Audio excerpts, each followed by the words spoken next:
in the next couple of days, I'm going to be talking about some evergreen topics that Dr. Jung brought up just after World War I, which were prophetic about the oncoming World War II.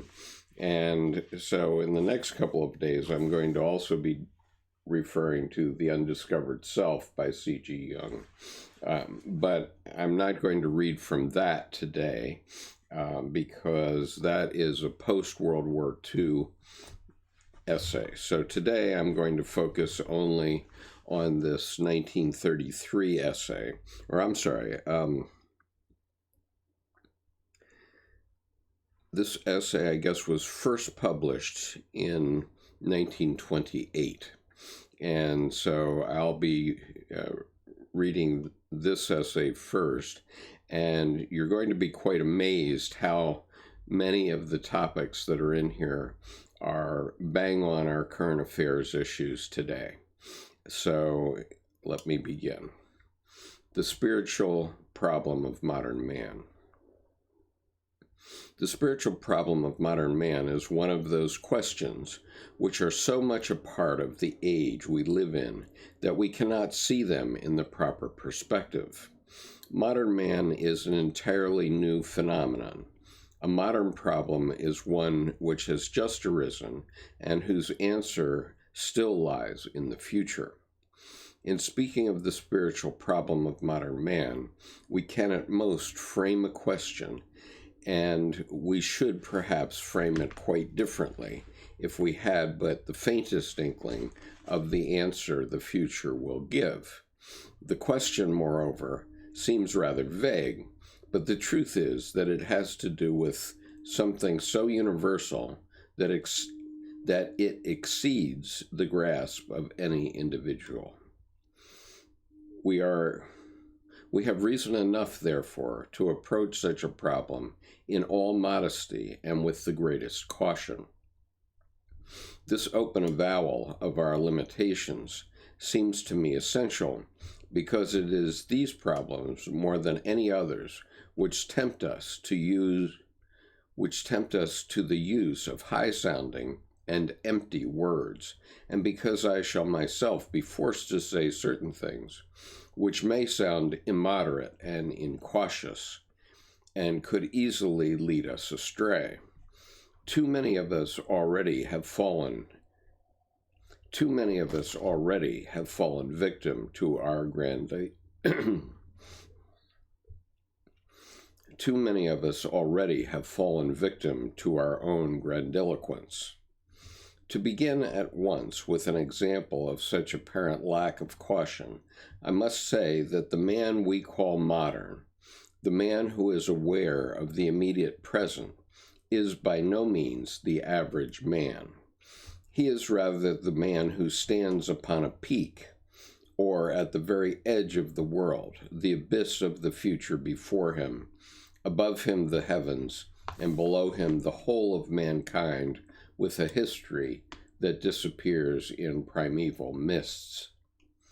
The modern man, or let us say again, the man of the immediate present, is rarely met with, for he must be conscious to a superlative degree. Since to be wholly of the present means to be fully conscious of one's existence as a human, it requires the most intensive and extensive consciousness, with a minimum of unconsciousness. It must be clearly understood that the mere fact of living in the present does not make a man modern, for in that case everyone at present alive would be so. He alone is modern who is fully conscious of the present. Now, I'm going to give you an aside here, which is that Dr. Jung was pointing out that each of us, as we're born, have to go through all the stages of development for our society. And just as a child isn't conscious of, let's say, the United Nations or any other such thing, each of us needs to raise our consciousness step by step. And many people don't.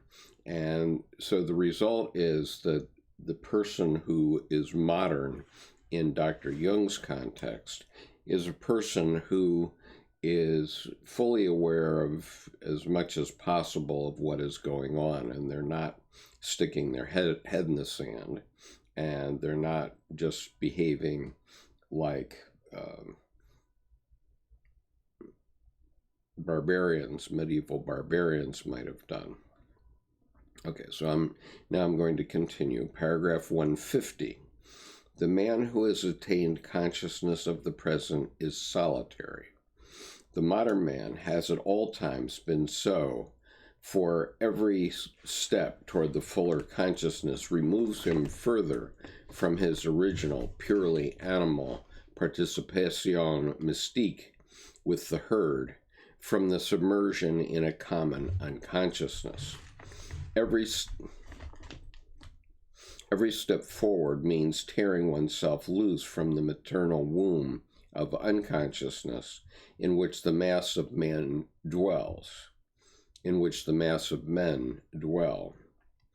Even in a civilized community, the people who form, psychologically speaking, the lowest stratum live in a state of unconsciousness little different from that of the primitives.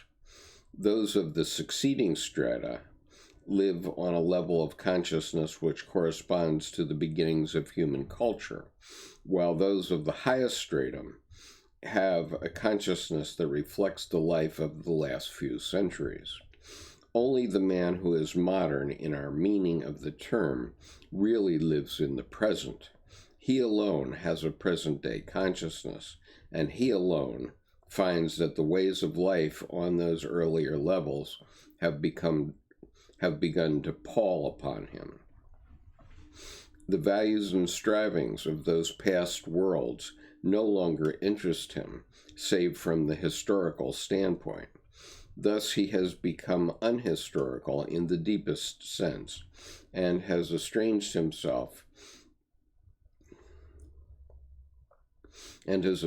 himself from the mass of men who live entirely within the bounds of tradition.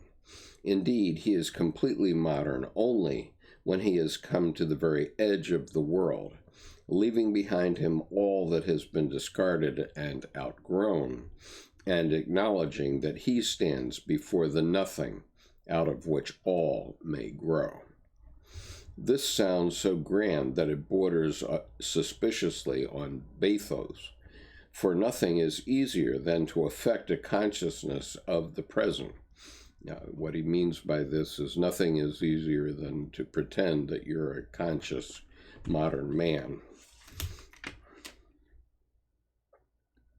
A great horde of worthless people do, in fact, give themselves a deceptive air of modernity by skipping the various stages of development and the tasks of life they represent.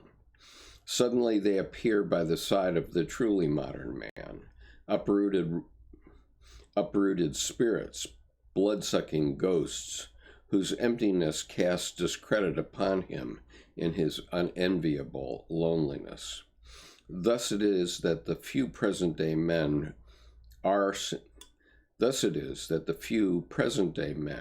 are seen by the undiscerning eyes of the masses only through the dismal veil of those specters, the pseudo-moderns, and are confused with them. It cannot be helped. The modern man is questionable and suspect, and has been so at all times, beginning with Socrates and Jesus. An honest admission of modernity means voluntarily declaring oneself bankrupt, taking the vows of poverty and chastity in a new sense, and, what is still more painful, renouncing the halo of sanctity which history bestows. To be unhistorical is the Promethean sin, and in this sense the modern man is sinful. A higher level of consciousness is like a burden of guilt. But, as I have said, only the man who has outgrown the stages of consciousness belonging to the past and has amply fulfilled the duties appointed for him by his world can achieve full consciousness of the present. To do this, he must be of sound and proficient in the best sense. To do this, he must be sound and proficient in the best sense, a man who has achieved as much as other people, and even a little more. It is these qualities which enable him to gain the next higher level of consciousness. I know that the idea of proficiency is especially repugnant to the pseudo-moderns, for it reminds them unpleasantly of their trickery. This, however, should not prevent us from taking it as our criterion of the modern man. We are even forced to do so, for unless he is proficient, the man who claims to be modern is nothing but a trickster. He must be proficient in the highest degree, for unless he can atone by creative ability for his break with tradition, he is merely disloyal to the past. To deny the past for the sake of being conscious only of the present would be sheer futility. Today has meaning only if it stands between yesterday and tomorrow. It is a process of transition that forms the link between past and future. Only the man who is conscious of the present in this sense may call himself modern. Many people call themselves modern, especially the pseudo-moderns.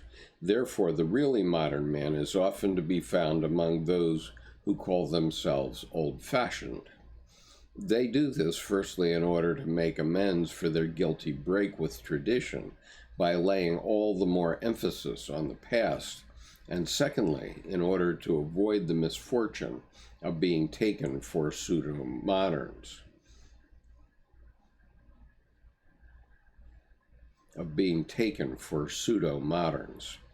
Every good quality has its bad side, and nothing good can come into the world without at once producing a corresponding evil. This painful fact renders illusory the feeling of elation that so often goes with consciousness of the present, the feeling that we are the culmination of the whole history of mankind and fulfillment and end product of countless generations. At best, it should be a proud admission of our poverty.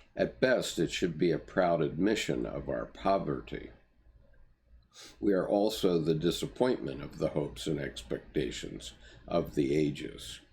Think of nearly 2,000 years of Christian idealism, followed not by the return of the Messiah and the heavenly millennium, but by the world war among Christian nations with its barbed wire and poison gas. What a catastrophe in heaven and on earth. In the face of such a picture, we may well grow humble again. It is true that modern man is a culmination, but tomorrow he will be surpassed.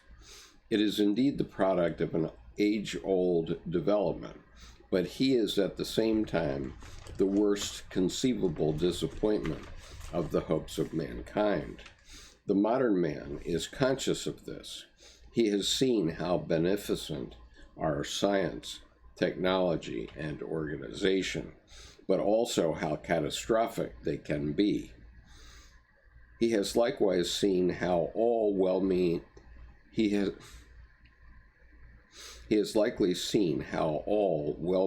governments have so thoroughly paved the way for peace on the principle of in time of peace, prepare for war, that Europe has nearly gone to rack and ruin. And as for ideals, neither the Christian Church, nor the Brotherhood of Man, nor international social democracy, nor the solidarity of economic interest,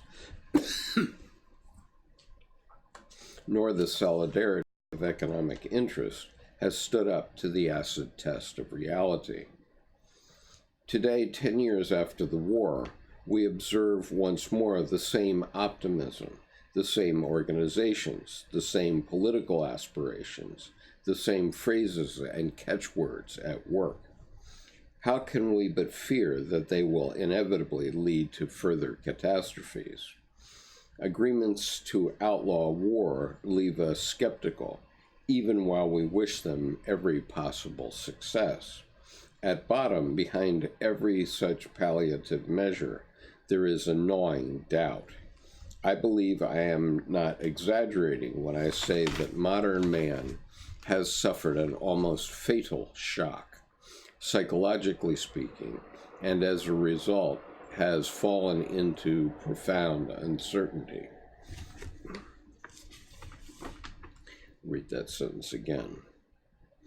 I believe I am not exaggerating when I say that modern man has suffered an almost fatal shock, psychologically speaking, and as a result has fallen into profound uncertainty.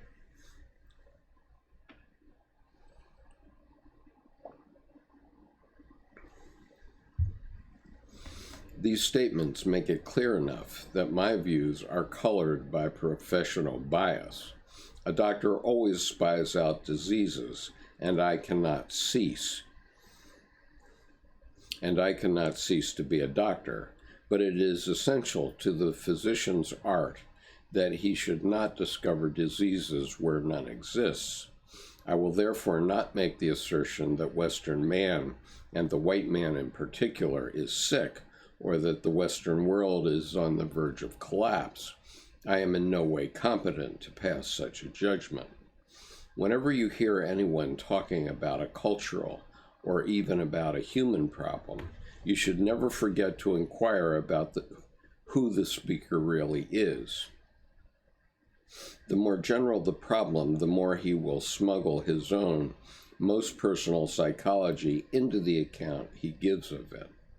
This can, without doubt, lead to intolerable distortions and false conclusions, which may have very serious consequences. On the other hand, the very fact that a general problem has gripped and assimilated the whole of a person is a guarantee that the speaker has really experienced it and perhaps gained something from his sufferings. He will then reflect the problem for us in his personal life and thereby show us a truth. But if he projects his own psychology into the problem, he falsifies it by his personal bias, and on the pretense of presenting it objectively, so distorts it that no truth emerges but merely a deceptive fiction.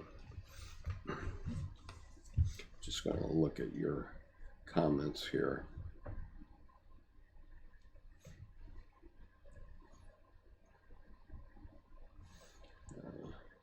Aurora says, good afternoon, hello. Bernardo says, when I was younger, I used to think people from ancient times were stupid. How naive I was, ha ha. Aurora says, yes, correct. Aurora says, I remember reading a quote from a Nobel laureate saying that we do not need new technology to counter climate change. We already have it. The problem with Reformation is that our values are corrupt. If we use our technological advancements to worship a greedy material reality, we will continue to cause their negative byproducts. So the solution and the problem both lie in the realm of ideology. And Shakina says, morning from New Zealand. Grenade, it's a side effect of the theory of evolution. We like to assume we are smarter than our ancestors, but we have been devolving from their understanding.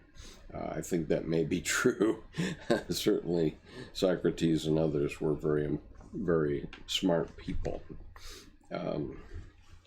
And by the way, as an aside, if you were watching our meeting last night, unfortunately the chat was lost. That sort of thing happens when I can't sit at my console computer. And so the whole chat, much to my regret, was lost. The next time we do a session like that on January 7th, I'm going to ask some of you who are watching online to copy the chat by cut and paste into text files and send them to me so that I can review the chat later and comment. So let's see. And I agree, nice name, Shakina. And I apologize, I never can correctly pronounce A-E-I-O-N. Is it Aeon, Eon, or Ion? And let's see, you could tell us by saying it's either 1 A on Aeon, 2 E on, or 3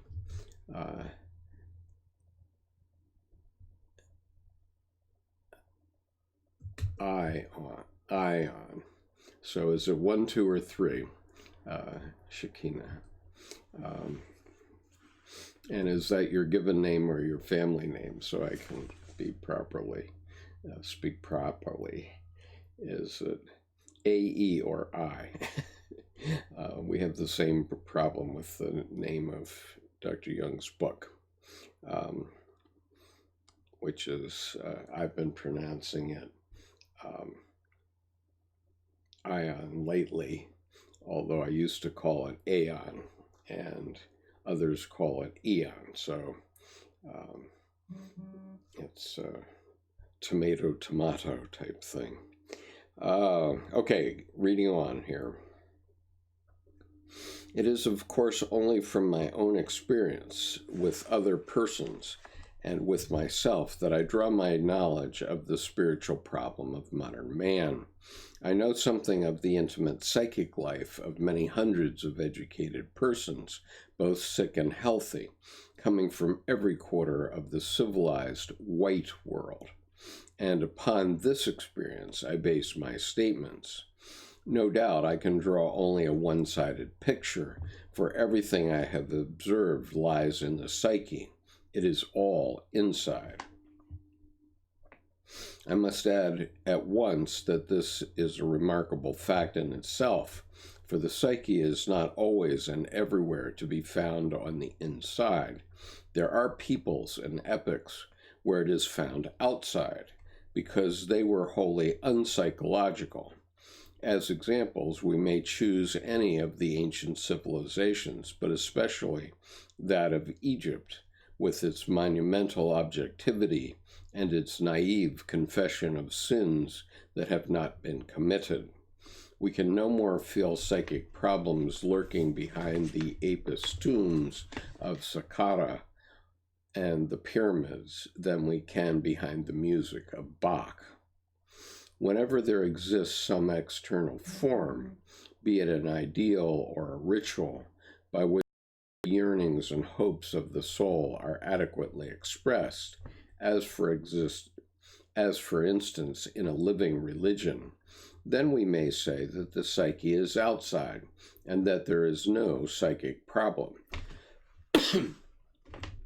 just as there is then no unconscious in our sense of the word.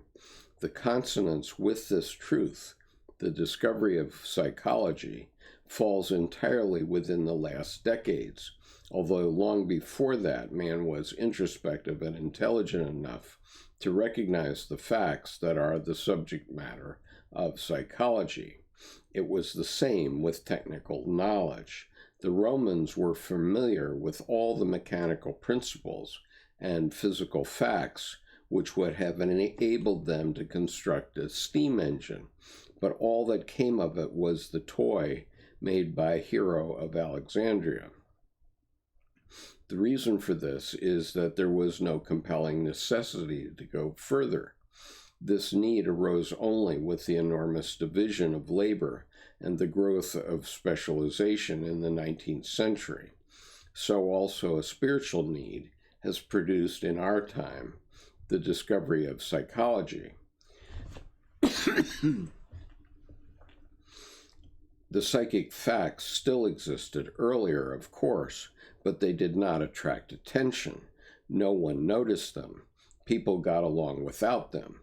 But today we can no longer get along unless we pay attention to psychology. But today we can no longer get along unless we pay attention to the psyche.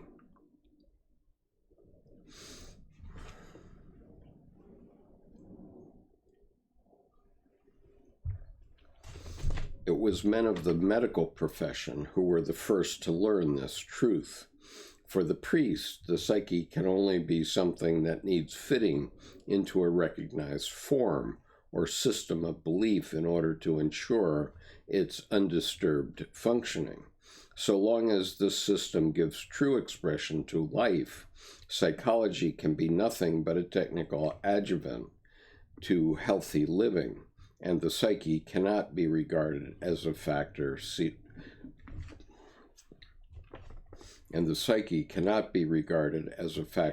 generis. While man still lives as a herd animal, he has no psyche of his own, nor does he need any, except the usual belief in the immortality of the soul. But as soon as he has outgrown whatever local form of religion he was born to, as soon as this religion can no longer embrace his life in all its fullness, then the psyche becomes a factor in its own right, which cannot be dealt with by the customary measures. It is for this reason that we today have a psychology founded on experience, and not upon articles of faith or the postulates of any philosophical system. The very fact that we have such a psychology is to me symptomatic of a profound convulsion of the collective psyche.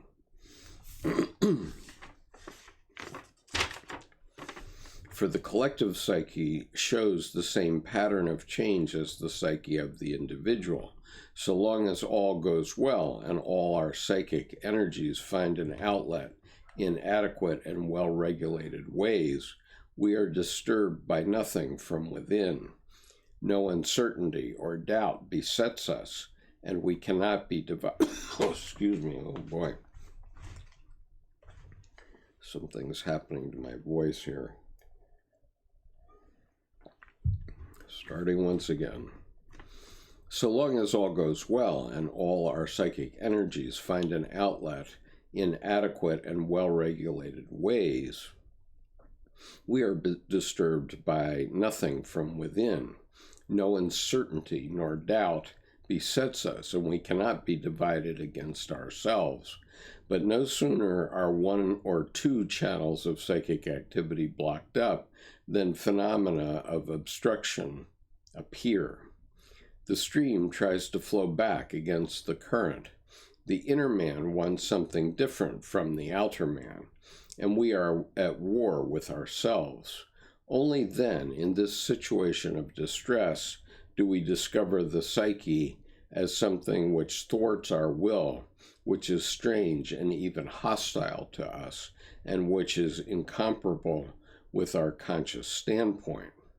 Freud's psychoanalytic endeavors show this process in the clearest way. The very first thing he discovered was the existence of sexually perverse and criminal fantasies, which at their face value are wholly incomparable with the conscious outlook of civilized man. A person who adopted the standpoint of these fantasies would be nothing less than a rebel, a criminal, or a madman. We cannot suppose that the unconscious or hinterland of man's mind has developed this aspect only in recent times.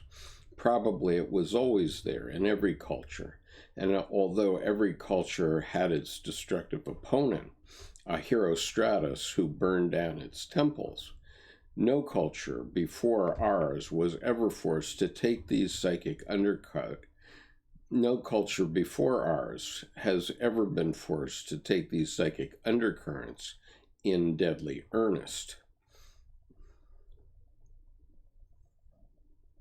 The psyche was merely part of the metaphysical system of some sort, but the conscious modern man can no longer refrain from acknowledging the might of the psyche. Despite the most strenuous and dogged efforts at self-defense, this distinguishes our time from all others. We can no longer deny that the dark stirrings of the unconscious are active powers, that psychic forces exist which, for the present at least, cannot be fitted into our rational world order. We have even elevated them into a science, one more proof of how seriously we take them. Previous centuries would throw them aside unnoticed. For us, they are the shirt of Nessus, which we cannot strip off. And I'll just point out from that paragraph, he makes this reference to Herostratus. And Herostratus was, he must have been a Persian ruler who destroyed one of the 7 wonders of the world, which was the Temple of Diana in Ephesus. And so what he's saying is that in every epoch there are leaders who will destroy everything that others have built up. Does that sound familiar? I'm on paragraph 162.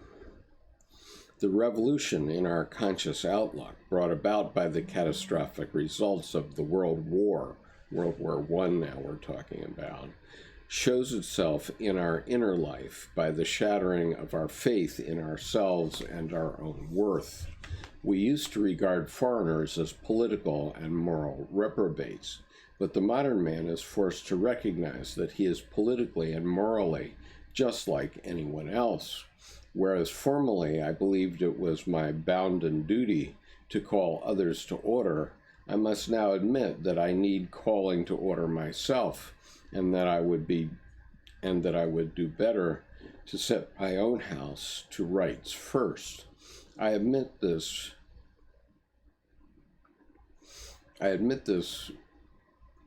the more readily because I realize only too well that my faith in the rational organization of the world, that old dream of the millennium when peace and harmony reign, has grown pale.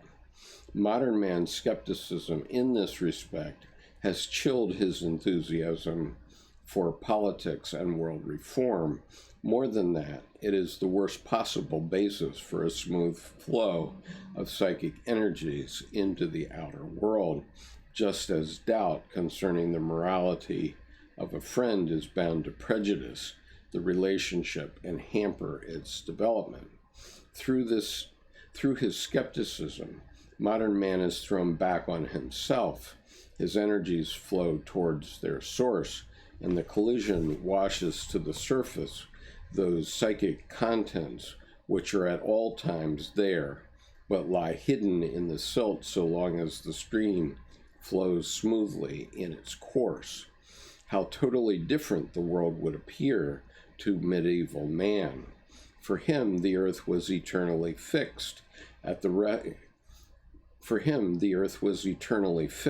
at rest in the center of the universe, circled by a sun that solicitously bestowed its warmth.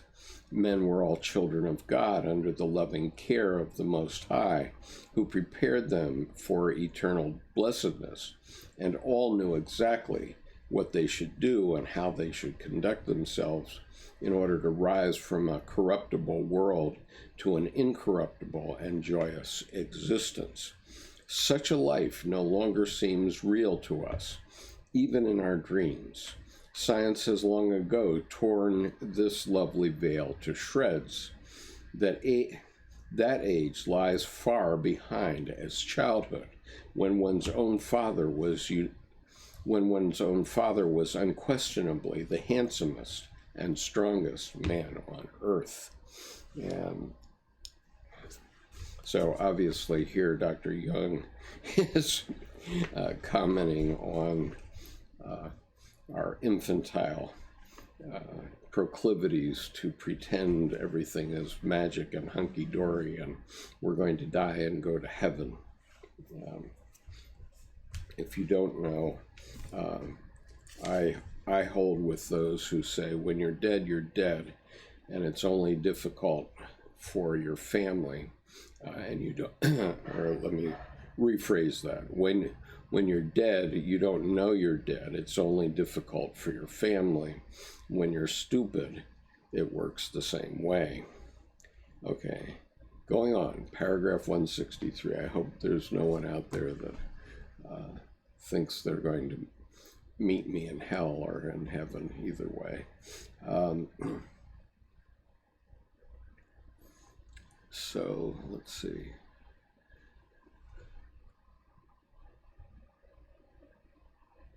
Bernardo says, Aeon, we need Shekina's answer. Thank you. I wanted to merge Ion and Eon to capture the meaning of everlasting, so it would read everlasting Shekina, plus my first name is Ryan, pronounced Ryan.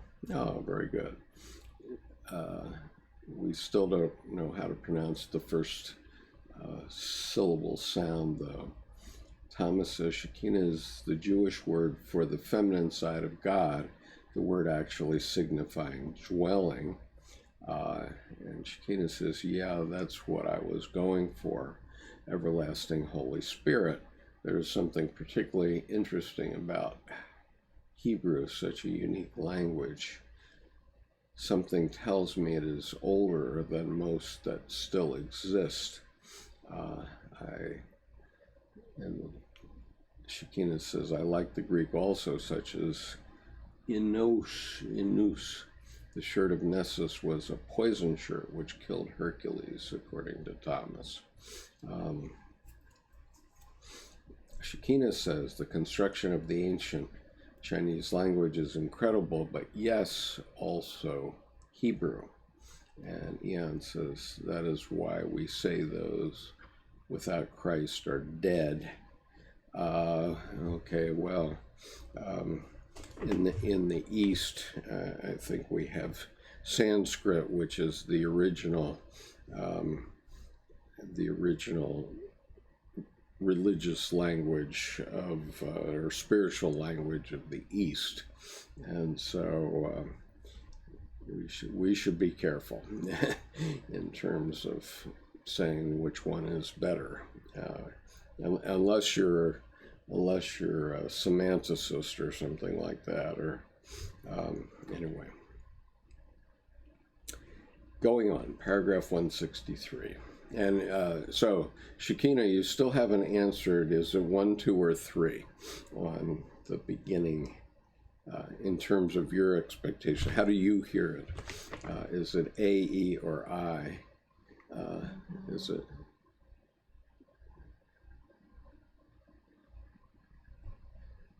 Okay, going on, paragraph 163. Modern man has lost all of the metaphysical certainties of his medieval brother, and set up in their place the ideals of material security, general welfare, and humanitarianism. But anyone who has still managed to preserve these ideals unshaken must have been injected with a more than ordinary dose of optimism. Even security has gone by the board, for modern man has begun to see that every step forward in material progress steadily increases the threat of a still more stupendous catastrophe. The imagination shrinks in terror from such a picture. What are we to think when the great cities today are perfecting defense measures against gas attacks and even practice them in dress rehearsals? It can only mean that these attacks have already been planned and provided for, again on the principle, in time of peace, prepare for war.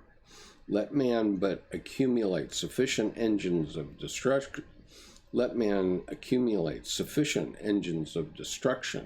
and the devil within him will soon be unable to resist putting them to their fated use.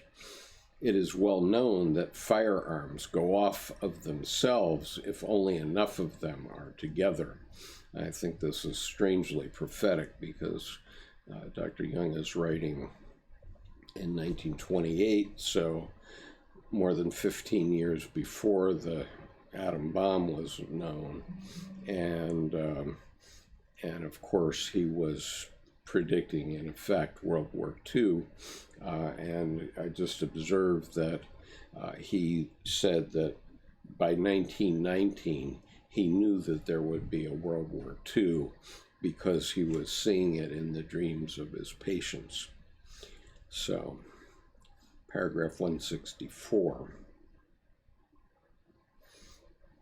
An intimation of the terrible law that governs blind contingency, which Heraclitus called the rule of Anantiodromia, a running toward the opposite, now steals upon modern man through the byways of his mind, chilling him with fear and paralyzing his faith in the lasting effectiveness of social and political measures in the face of these monstrous forces.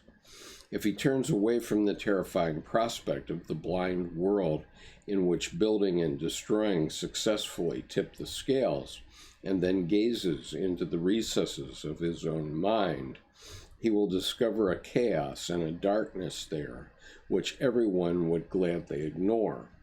Science has destroyed even this last refuge. What was once a sheltering haven has become a cesspool. And yet it is almost a relief to come upon so much evil in the depths of our own psyche.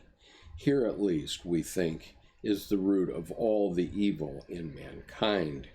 Even though we are shocked and disillusioned at first, we still feel, just because these things are part of our psyche, that we have them more or less in hand and correct them, or at any rate effectively suppress them. We like to assume that, if we succeeded in this, we should at least have rooted out some fraction of the evil of the world.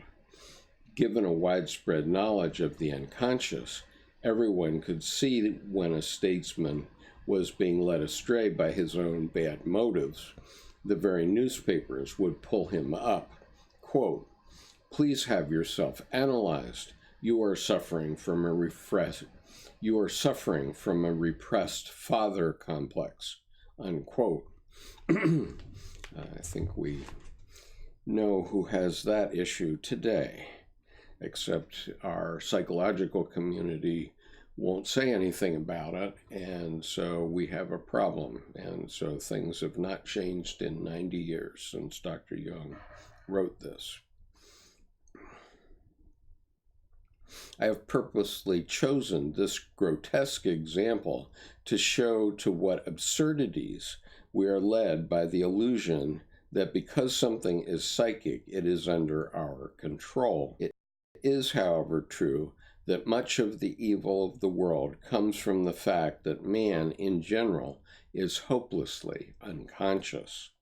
As it is also true that with increasing insight, we can combat this evil at its source in ourselves in the same way that science enables us to deal effectively with injuries inflicted from without. The rapid and worldwide growth of psychological interest over the last 2 decades shows unmistakably that modern man is turning his attention from outward material things to his own inner processes, Expressionism in art prophetically anticipated this subjective development, for all art intuitively apprehends coming changes in the collective unconscious. The psychological interest of the present time is an indication that modern man expects something from the psyche which the outer world has not given him, doubtless something which our religion ought to contain. Doubtless something our religion ought to contain, but no longer does contain, at least for modern man. For him, the various forms of religion no longer appear to come from within, from the psyche. They seem more like items from the inventory of the outside world. No spirit, not of this world, vouchsafes him inner revelation. Instead, he tries on a variety of religions and beliefs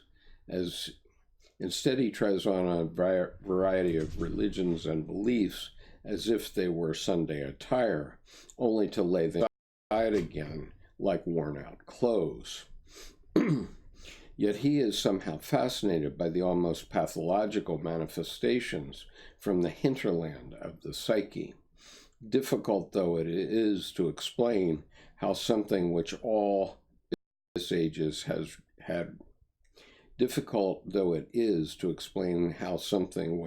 previous ages have rejected should suddenly become interesting.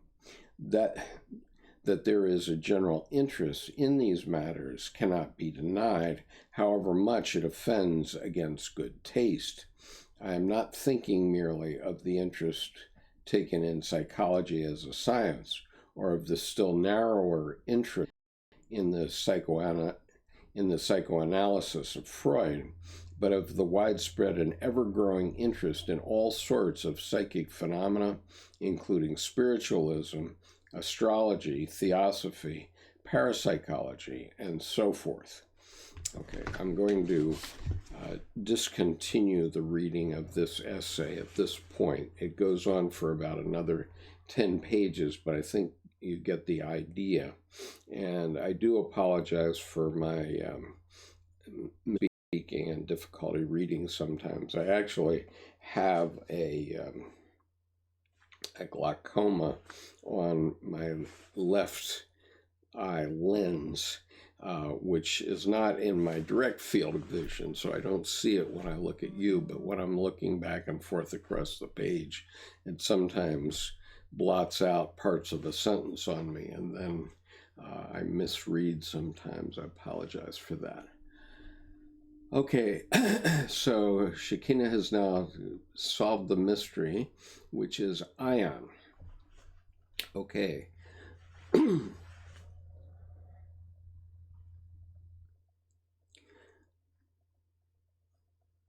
see.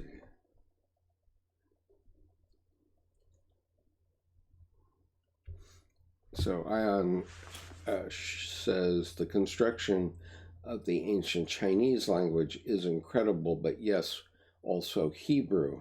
That is why we say those without Christ are dead and why we are born again. Ion. None of them are wrong. None of the pronunciations are wrong. Ion, aeon, or eon. More Orion than Brian. Okay.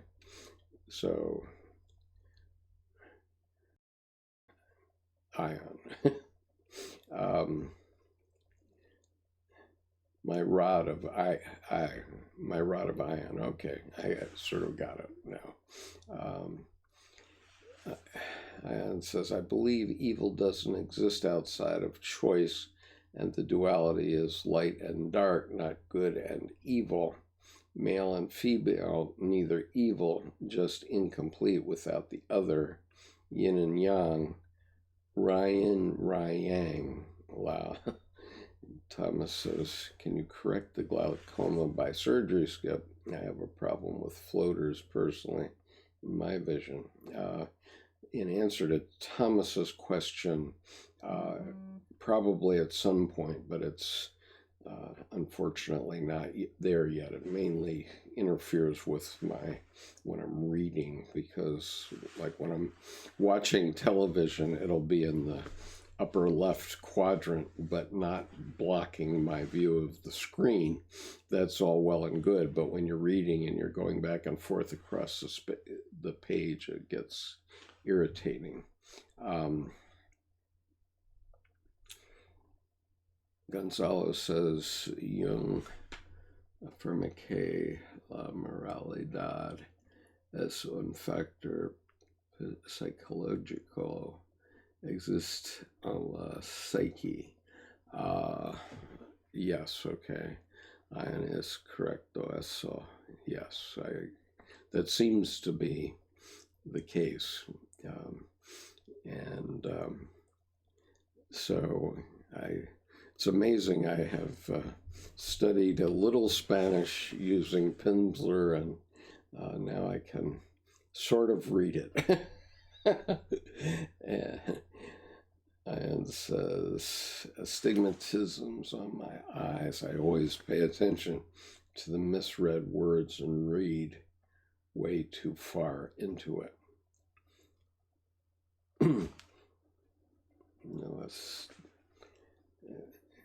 So Gonzalo is saying, no es del todo correcto. I take that to mean that's not totally correct.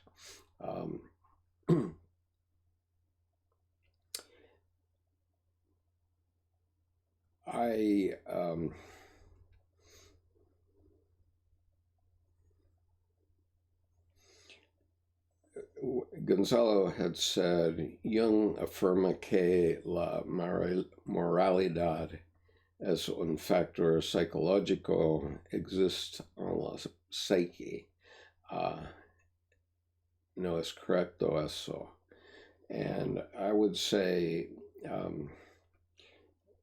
and my interpretation of that, which is probably not perfect, but is Jung affirms that morality is a factor in the psyche and exists in the psyche, is a psychological factor and exists in the psyche.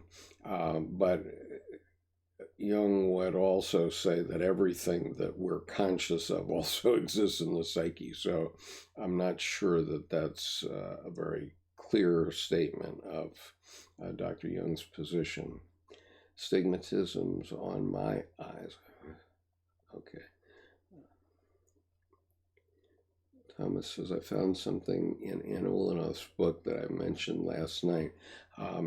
Thomas, I'm sorry, I just could not keep up with the chat last night. And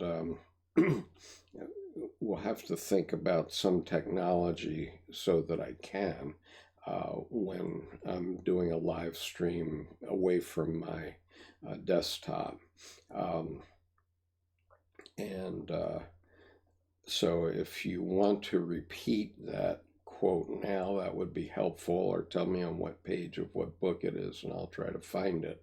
And Chiquina says, Jung affirmed that the morality is a factor of the psychological existing in the psyche.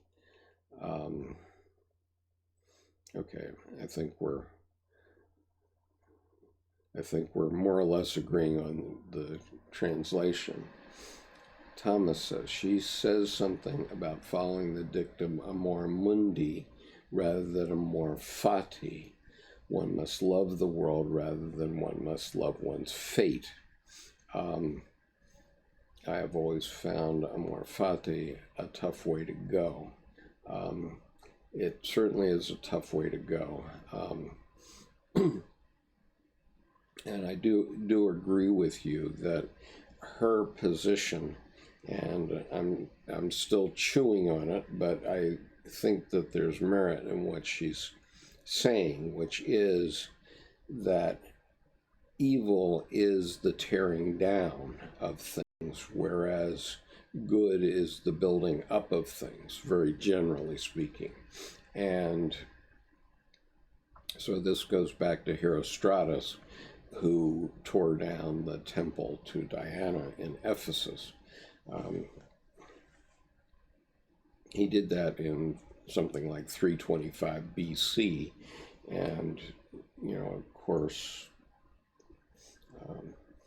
the prophet, peace be upon him, might well have torn it down when he came through in the 7th century, 1,000 years later, if it hadn't been done by then. But in any case, the point is building up rather than tearing down. And she was talking about the issue of homosexuality coming up in a family, and how the devil can cause you, and evil can cause you to spend your time arguing about the pros and cons of homosexuality rather than focusing on the relationship within the family. If you have a gay child, for example, you should be focusing on how to love your child. I mean, once you give a child life, it's their life, it's not your life. And so you need to find a way to continue to love your child, just as Richard Cheney was able to continue and is able to continue to love his daughter, and Ronald Reagan was able to love his son, Ronald, the younger Ronald Jr., I think, both of whom are gay, but they went on loving their children. And instead of arguing this very sterile debate on the pros and cons of homosexuality, which are, it doesn't get you anywhere except destroy your family. That's what it does. So it's evil in its existence. It's not a valid thing. It's just a way to try to destroy the other side of an argument in our political world these days. But what people do in their bedroom isn't really anybody else's business. And if you're happy with your partner, you should be happy with your partner.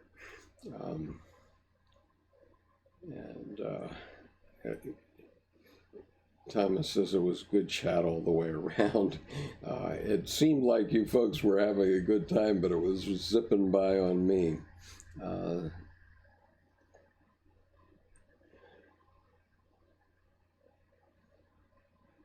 You were talking about Creativity and Madness, which is the name of Anne Ulanoff's book. It's a terrific book, by the way. I urge everyone to look at it. Creativity and Madness is her more detailed commentary on the Red Book, by the way. And so Aurora says, I've been thinking about this concept that I believe relates to the so-called devil's trick, where in order to transcend the fighting nature of the two polarities, a third option must be created. Absolutely. That does not deny either polarity, but exists because of them. So the solidification of the familiar relationship does not choose sides, but acknowledges both and states that it is more important than either. I think that that's very valid. I mean, I was not a huge fan of President George W. Bush or Richard Cheney, but one day in 2005, my son-in-law called me and said that he had had a complex week, but as of the first of the next month, he was going to be Assistant Chief of Staff to Richard Cheney. So my wife said, boy, that would be perfect if it was for the other side. But in any case, I've taken the position with my daughter and son-in-law that we're not going to argue politics among us. And so far, knock on wood, so far that's worked quite well, and we still have a strong relationship among us, even though many issues have come up over time, but we still love one another and are still talking to one another, fortunately.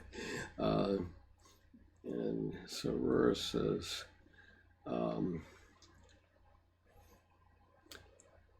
as Skip said yesterday, instead of focusing on what makes us different, I want to focus on what unifies us. Absolutely. That's, that's really important. And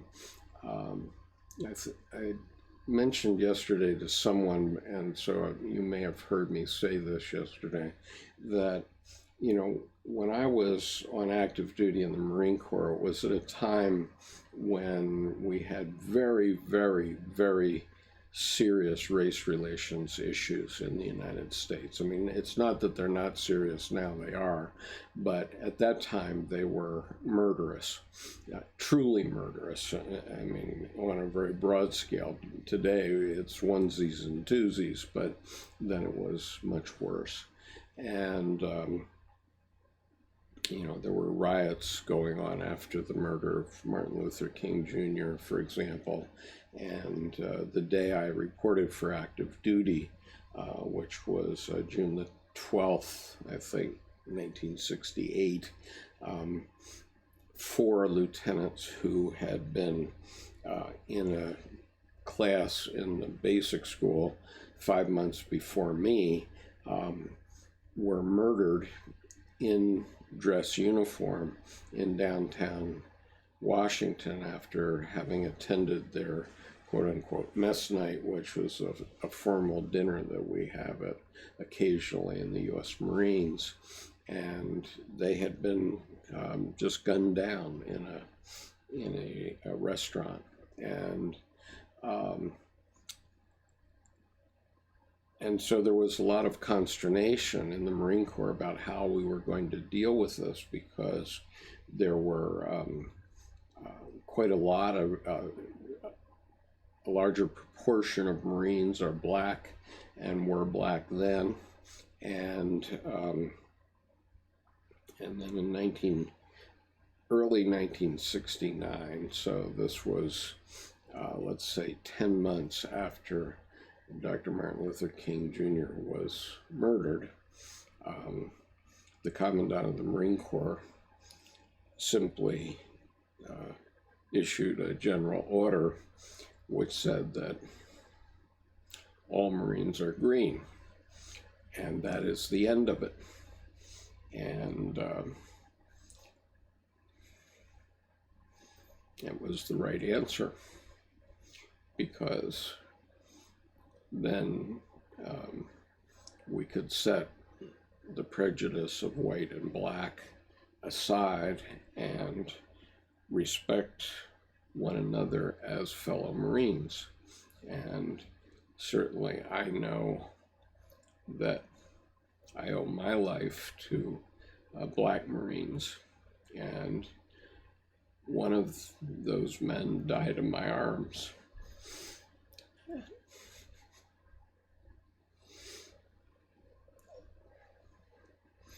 And so we have to find ways to get out of our hideboundness and toward what was intended by the founders of our country. Okay, so Frank says, Nietzsche talks about one should find their own meaning in life and stick to it with all of their soul, body, and mind, and sooner or later those subparts, personalities, infantile desires of the mind will burn out and give in to a larger goal. Thus the action of a man becomes whole and not fragmented. Do you think Jung was thinking in similar terms? I do think Jung was thinking in similar terms. However, I don't think that at any given time you can identify the overarching meaning of your life. I know in my life, my experience has been divided by decades, and so I've lived at least 9 lives, probably, but I had a life as a son of a naval officer before I went to college, and then I found myself in the midst of one of the most little lefty colleges in the United States in upstate New York, which didn't really matter because we were all just trying to get through our studies. But I was the only member of my class to join the Marine Corps and be commissioned on the day that we graduated from college. And when I enlisted in the Marine Corps 15 months earlier, I had to literally and single-handedly get through a cordon 3 men deep of football players from my college to get to the table of the officer selection officer so that I could sign up for the Marine Corps. And so, that was one part of me. Then I went through a period of being a Marine, okay? And then I went through a period of being a lawyer and being a father and finding out that I truly detest that profession. And, then I went on to being an industrialist in Japan and an expatriate for 8 years. And so you get the drift of it that, I've done many things in my career, and each time there was a meaning, and that meaning was different. And I think in the end, someone else is going to write the meaning of my life. It's not going to be me. But I think it's important to see a meaning. And by the same token, though, going back to this idea of Nietzsche, I think that the way God works, okay, and I'm talking about the metaphysical God. The metaphysical God does not work as Geppetto the puppeteer, who makes sure that you make a touchdown or get an A in a test. That it doesn't work that way. The way it does work is by bumper cars. And Dr. Jung used to joke that God had a bunch of spare parts in his pocket and he threw them out on the floor and said, "Let there be a world." And it's something like that. We all of us have impurities in us, and the reason that the United States has emerged as the magnet of the world, where we have people that want to immigrate into the U.S. from every country in the world. And I think there's probably not another country like that in the world. And the U.S., for all our flaws, ends up being the leading economy of the world and the most powerful militarily of the world. And by comparison, Russia, even though we do these comparisons with Putin's Russia, but Putin's Russia has got an economy the equivalent of Italy. And so the reason that the United States has become as strong as it is by this process, which is a God-given process, in my opinion, which is that here we allow our debates, and we are blessed with our diversity so that we get ideas from every source on the planet. And we adopt every good idea and we pound every bad idea out of the system as fast as we possibly can. And it's a messy process. And but what Dr. Ulanoff was talking about is that we have to have the messiness. We can't achieve perfection. And it's that messiness, that adopting the good and discarding the bad, that allows us to become as strong as we have been. It's a process like tempering steel. And countries that don't allow debate and dissent are just being left behind. And it's very clear. All you have to do is look around and you can see it in various details. We can take Egypt and Turkey as examples, which have been essentially left behind. Saudi Arabia is denying half of their citizens. So just imagine you're giving up half the intellectual psychic energy of your country because you're being so bigoted toward women. That goes back to my story about stupidity. But even in Japan, which is ostensibly now a democratic country, there's still very hidebound ideas about heterogeneity and not wanting to accept in people who want to immigrate from other countries, and so they're shooting themselves in the foot. And I don't know how we got the harvest in this year in the United States, because traditionally we always had migrant workers who would come up from Mexico for the purpose of harvesting our crops. And our president apparently doesn't know that. Okay, going back. So goes my homily for today.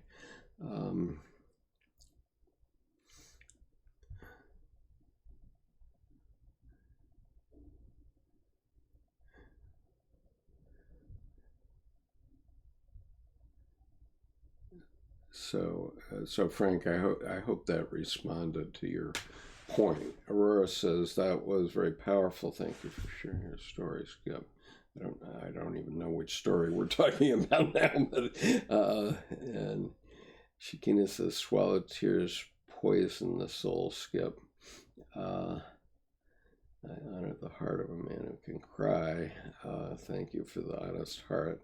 The readings, the stories. The meaning is in the journey, meaning that any mental perversion or summary of the process is not the process. I have definitely been multiple people in my comparatively short life. Aurora says the Tao that is called Tao is not the Tao. Okay, I agree. Shakina says, I'm one lost soul without people like yourself in the zeitgeist. I'm honored by that comment, if it's directed to me. Thomas says, I agree with Frank, Ray Nietzsche. That's a great restatement of the best of in his thought. I was lucky to find that I was meant to be a writer and thus found meaning early, though there is perhaps a danger in identifying too much with what one does or is at different times in one's life. I think we can always adjust course any day of the week, and I certainly have done so and have had to do so in some cases, and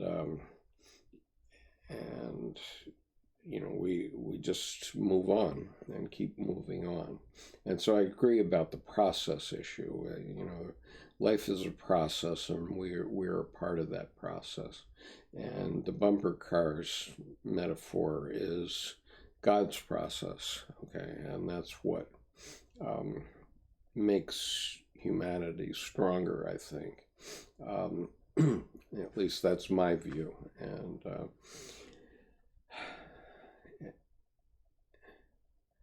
Rora says,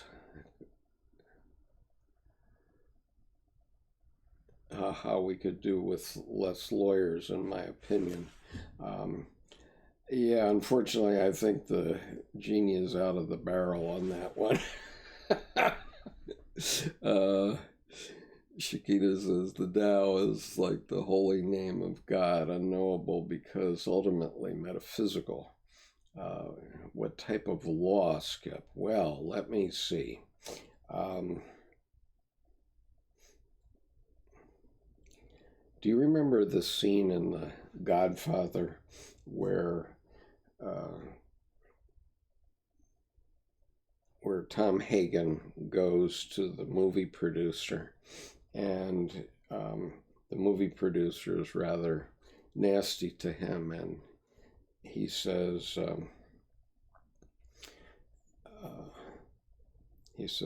well, I have one client, and he insists on hearing bad news immediately. And so what I can say is that I have one client, and it's sort of myself and by extension my wife, and I insist on hearing bad news immediately. But by and large, I have practiced corporate and contract law up to and including taking a company public. And by irony, corporate law is the only law school subject that I got a D in. And it was one of those things where they say in school, if you get a F or a D from this professor, they're the Black Mariah, and so it means for sure that you're going to do well in your life. And so this corporate law professor was the Black Mariah. Those who can't do teach. And it was an open book test, and so in the course of taking the test, I literally went into the library and got the detailed citations for cases that I was citing in my response to his questions in the exam. And when I saw that I had gotten a D in that course, I was just, I could not believe it. And I still think that he was full of baloney, but anyway, he never took a company public, let's put it that way. So mainly corporate law, I would say, but in my business practice, which I gave up the active practice of law in 1979 officially, and went into business and tried to stay in there. Since 2008, I've been drawn into practicing law for myself, but that's a story that will come out in due course. It's not for today.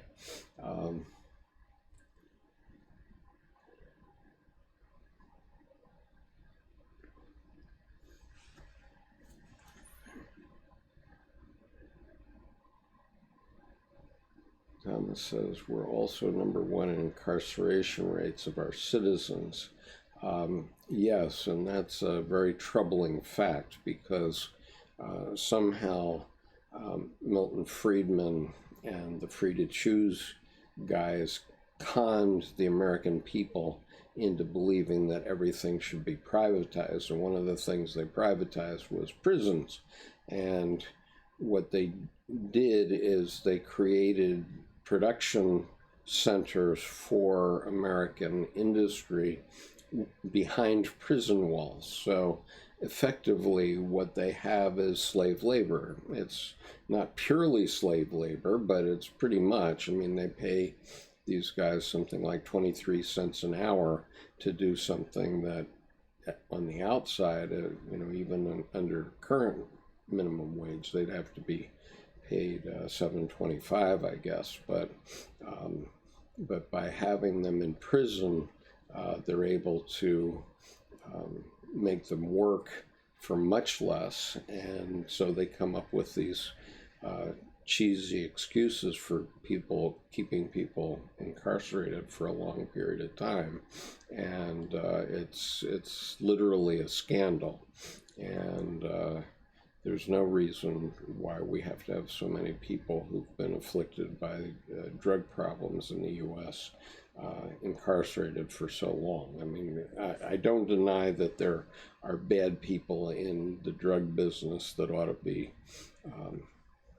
put away for their lives, but when you get a 3-time offender for possession of marijuana who's now serving a life sentence because they're a 3-time loser, that's not right, and we need to fix that. And so I agree with you that it's a damnable fact of the United States. But having said that, I will say that people are catching on to it, and there will be reform. And will we see it in our lifetime? I don't know, but I suspect that the U.S. will have a better policy in the future. And so Ian says, in the end, Jung, like I read so many different viewpoints, it became almost impossible to dismiss them as identical.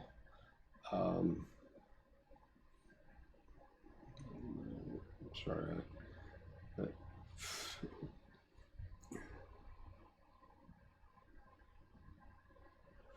Come on.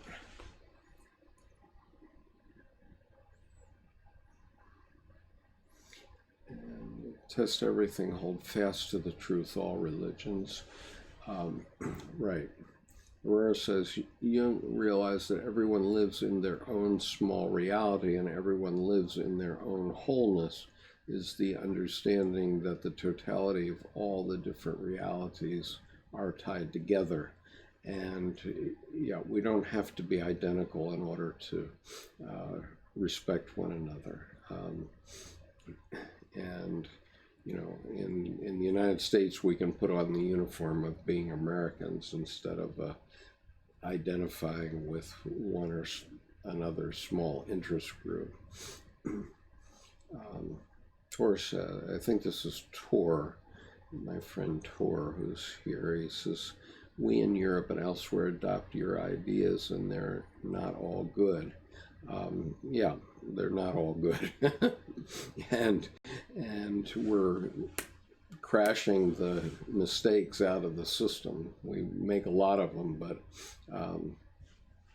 ultimately we prevail as individuals and as countries when we get rid of these impurities.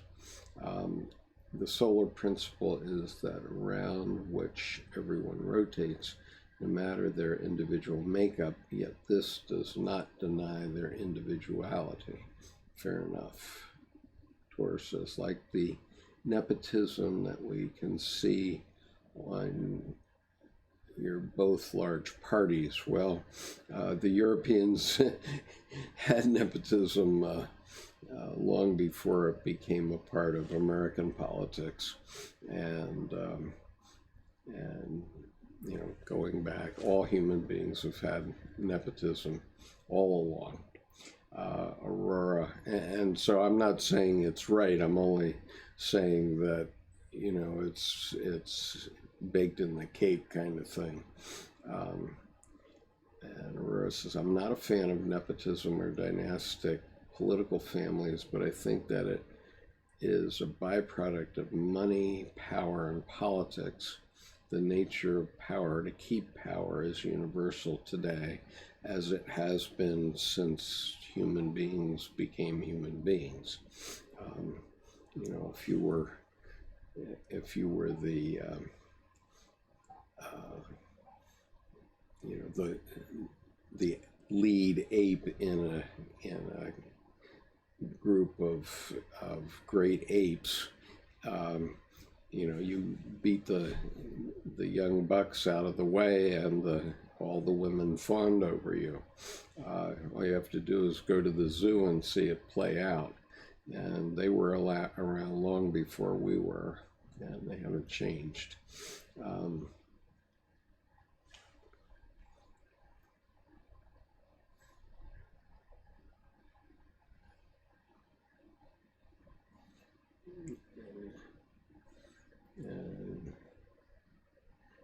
Yeah, so Tor is rightly saying that not all ideas imported from America are good, and I absolutely agree. Mr. Krishnamurti says, Mr. Connor, how did you develop the capacity to be vulnerable? I'm referring to your ability to shed a tear in front of others from reading touching passages. I, on the other hand, suppress feelings. You know, I don't know. I mean, we're all made up slightly differently, and you know, it doesn't make me weak to show my emotion, you know, and it just isn't. I mean, I was trying to figure out a way to show something. One of our subscribers had asked me yesterday about women in the military, and which he thought of as a sensitive problem.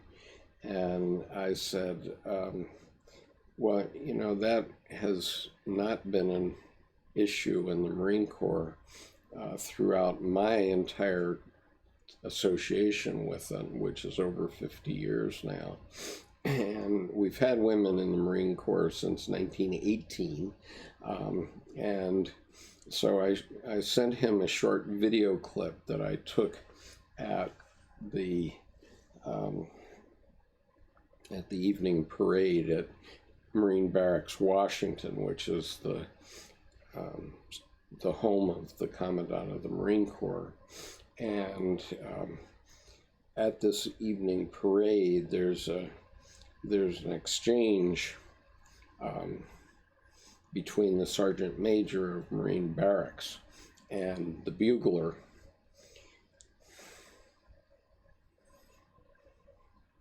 in which the Sergeant Major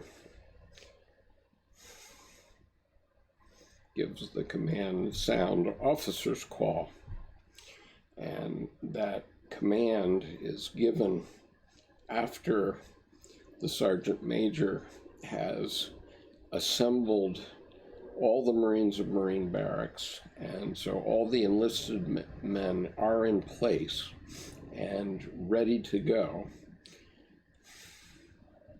And then the senior enlisted Marine at Marine Barracks then gives this command, sound officer's call, and the bugler plays this bugle call. And if I have it on my cell phone, maybe I can do it in sort of an informal way here. I think I can do that. Let's see. But the unique thing about this 14-second video is that the Sergeant Major, in this case, is a black woman Marine, and the bugler is a woman Marine. And so let's see if I turn up the volume here. Maybe you can hear it and see it. So I'll give it a try.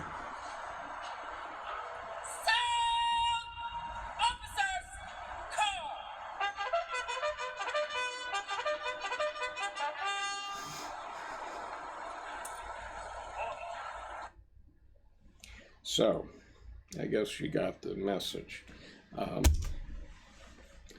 So in the Marine Corps, we only have Marines, and no one is called a Marine that's not an infantry Marine. So even though that bugler is a member of the President's own Marine Corps band, she's an infantryman first, as is the Sergeant Major, as am I. And so my point is that we all have to develop our attitudes and keep maturing in the way we think about things. That's the way it is, and that's the significance of this spiritual problem of modern man, that we're all at different stages of maturing and developing. And so even though for someone who hasn't been in the U.S. military or who is quite prejudiced might think, oh my God, that's a black Marine, or oh my God, that's a woman. In actual practice in the U.S. Marine Corps, which has a certain reputation, the senior enlisted person at Marine Barracks, Washington, is a black woman Marine. And so you have to get used to it.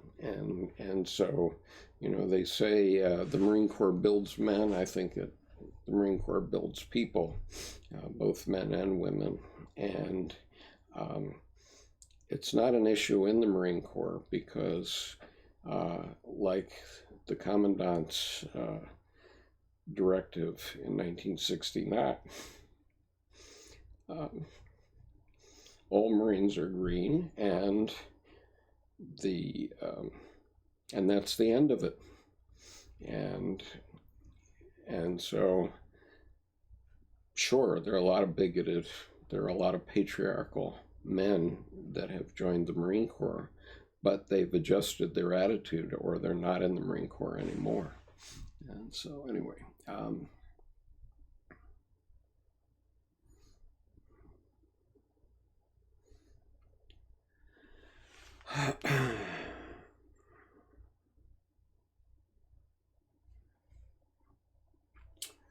So Frank says, yet Nietzsche says clearly that meaning should be found in life itself and not some ideal goal. I agree with that, absolutely.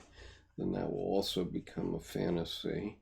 Thus the statement, God is dead, when God becomes an idea. But I must admit, I'm having problems finding the burning flame in everyday life. Well, I think that when you have a genuine religious experience, after that, you won't have any trouble seeing the flame. And I don't pretend to know how to teach you how to do it. I know that in 12-step programs, they know how to do it.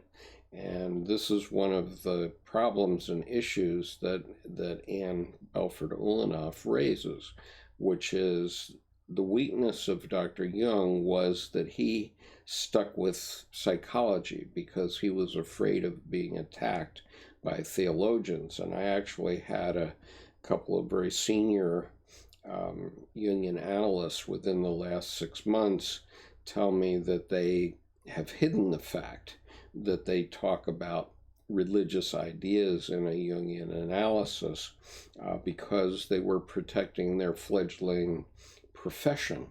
And, so that's well and good. And so if you go to a Jungian analyst, ultimately you're going to have a religious experience because, as Dr. Edward Edinger explains, that's the goal in Jungian analysis. And I'm not a trained psychotherapist, so I don't know how to achieve that goal precisely. I know that I have experienced religious experiences personally and very movingly. I've put a couple of them on this YouTube channel. And so you can find them under, there's a playlist called Breakthroughs to the Unconscious. You might want to take a look at those and you'll start to get the idea. And let's just see if, okay, what's this? No, that's not the one. Okay, so here's one of my religious experiences, which most of you know probably. But I had gone in the chapel at the Naval Academy, and I was very depressed one day, and suddenly this light came down, and it was only on me. And as you can see from this photograph, I was in a very dark chapel at the time, and I was so astounded by it, I was stunned by it, that I pulled out my camera and took this picture, and then I took this selfie. And as you can see, my demeanor changed entirely, and I was alone in the chapel, and here's this light shining only on me. And you know, that may not mean much to you, but at the time it meant a hell of a lot to me. It just changed my attitude entirely. It was as if the grace of God came down upon me and touched me. And that's what I'm talking about. You know, if you haven't had that experience, then maybe you should. Maybe you should search it out. I mean, there's this book, Carl Jung and Alcoholics Anonymous. Don't mean to suggest that you're an alcoholic, but what's interesting about this book is that Carl Jung is credited with being sort of the first step toward the creation of Alcoholics Anonymous. And I think it's the third step of the 12-step program is that you must have an actual religious experience. So you might want to read this book, because it's all about how Bill W. and the people who founded Alcoholics Anonymous do that and dealt with that. And you know, there are a couple of videos on this website about that, so you could go listen to those videos. Just put Alcoholics Anonymous in the search on my homepage on YouTube, and you'll find those. And you know, I can't tell you that you can generate a religious experience, but I can tell you that if you go to on YouTube and you look for the video of Dr. Jung saying, "I have no need to believe, I know," once you have an experience like that, then you do know, and then the flame will be burning in you as well. And says, "I'm stoned right now, but you know, acute pancreatitis versus sleep makes my Pisces moon not so Leo." Okay, fair enough. You might as well be stoned. Who knows? I'm not my brother's keeper. Aurora, I have heard this as well. I just think the whole concept of cultural appropriation and its motivations may hold the solution reason to why we seek to structure lives of others. Yeah, maybe I'm not very clear about that point that you're making. Thomas says, "I heard a young man recently say that he made his wife and kid leave his car so they wouldn't see him cry at the death of his dog. Why?" Was asked. He could not really say. Fear of vulnerability. I find folks in Jung groups to be pretty open, interesting folks. Not all are therapists, i.e., writer was even asked to be on the local group's board of directors for a while. Yeah, I think, they're open to a certain degree, but I think that they tend to promote this this golly gee phase. Okay, there's a golly gee phase in studying Jung, which is you start reading some of this stuff and you say, oh my God, golly gee, this is amazing. And so some of those people rely on that, and the Jung groups tend to be intakes for local Jungian analysts. And I don't say that that's not right or that it's not an appropriate business model for them. But it's also rather superficial, I think. And so, until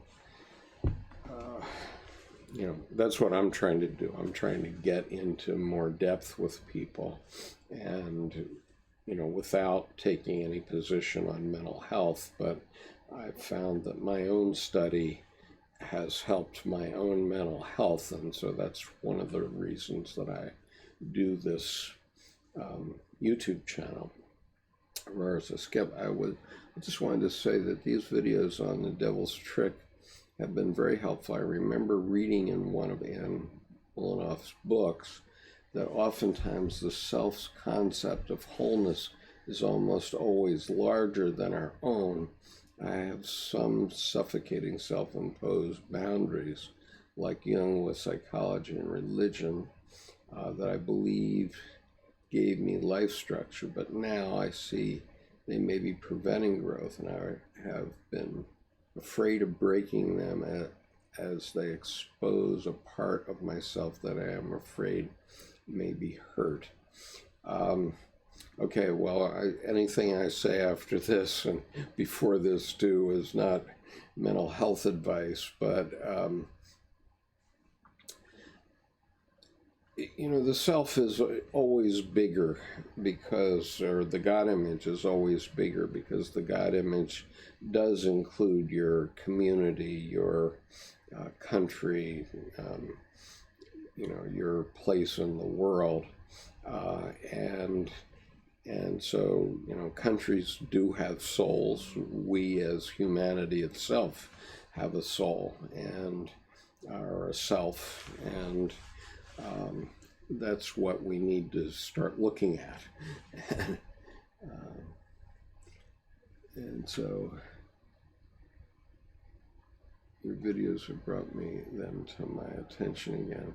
Not that I was completely unaware, but I did not consider dismantling these boundaries until now. So thank you. You're quite welcome for that. One thing that I would like to say to those of you who are still here is that you are welcome to steal any of my videos. And I noticed that or any part of any of my videos, as long as you don't misrepresent my position somehow by some trick of video editing. But in terms of sharing any of my videos with others, you're welcome to do them. Either in short or long form. And I will not come after you. I did notice that, and it's a tragedy, that a video of Dr. Edinger called Edward Edinger, an American Jungian, 1994, has now disappeared from YouTube because apparently the person that put that video up has deleted his channel entirely. And that's a true loss to the world.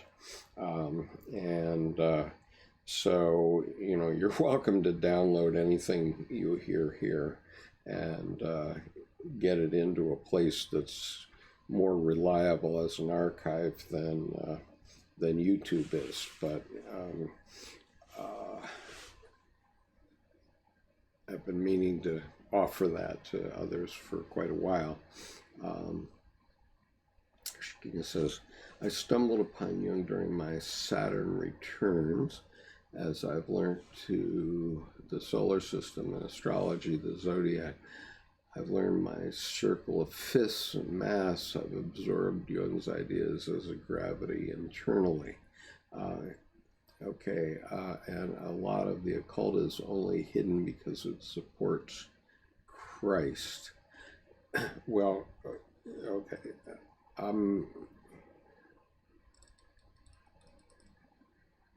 What I will say is that divination methods such as astrology do work, okay? And they don't work for, in my opinion, they don't work for a magical reason or a metaphysical magical reason. They work because of the way the psyche works.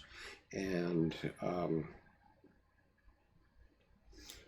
so I think it's fine to study them. In fact, on this website, in my group of videos, you'll find a playlist on learning the Tarot. I created 18 videos on learning the Tarot, and I have been a Tarot reader for 25 years. But I don't say that there's anything magical about it. I say that there's a process that the Tarot lights off, and that when Tarot was being developed, it probably seemed like magic to medieval people when the Tarot started to be actively used. And I'm sure to a lot of people it seemed magic, and certainly to the girls who were reading Tarot in my high school class and my junior high school class and were doing it and reading and seeing, they thought it was magical too. But there's nothing occult about it. There's nothing magical about it. It's a process, and it's based on the archetypes and the processes of human experience. And so,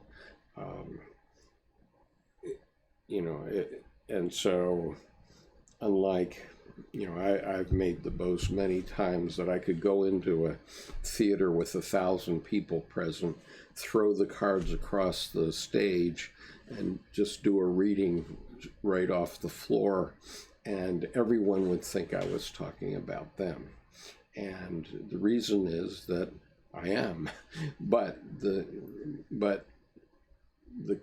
cards or the reading that everyone would hear would be entirely different. So there would be 1,000 readings there, even though I'm only speaking one series of words. Everyone in the room would hear a different reading because of the way we are, because of our different psychologies. And so, versus magic, psychology, science, etc., are all paradigms by which we observe the fundamental fabric of reality. When these systems do not work, they do not align with the fabric of reality. Magic is not what the popular concept of magic is. Okay, fair enough. Shakina, I only like going to churches when they are empty. I've read the Bible many times. As a human, I have grown beyond my imagination. My own power intimidates even me now. I fear alone I shall always fare. As they say, the ancient shaman was a type of psychotherapist. Yes, they were.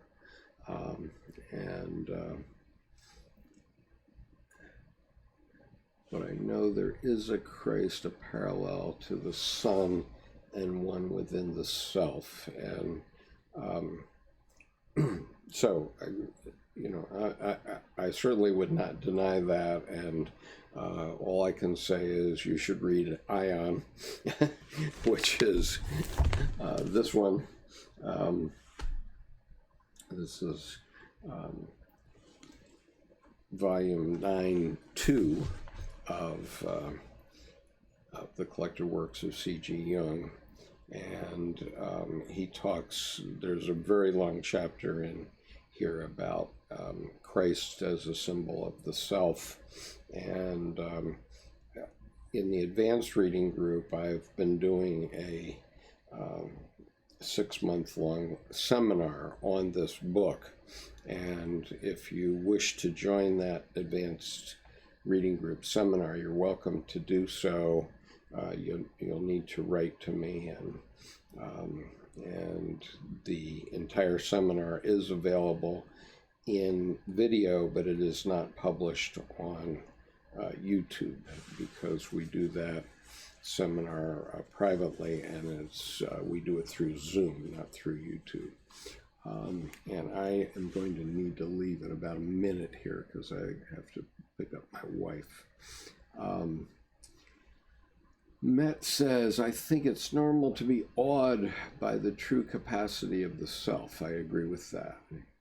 Shakina says, but let's not deny Jesus died on a cross for me and you and all who turn to read anyway. I